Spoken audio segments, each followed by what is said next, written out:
கட்டான் தரையில் ஒரு துண்டை வீரிப்பேன், தூக்கம் கண்ணை சொட்டுமே அது அந்த காலமே.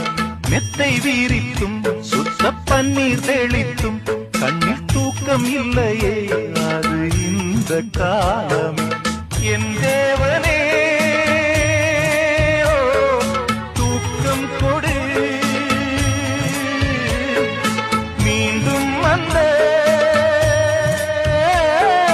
வாழ்க்கை கொடு. பாலைவனம் கடந்து வந்தேன், பாதங்களை ஆரவிடு. ஒரு பெண் புறா கண்ணீரில் தள்ளாட என்னும்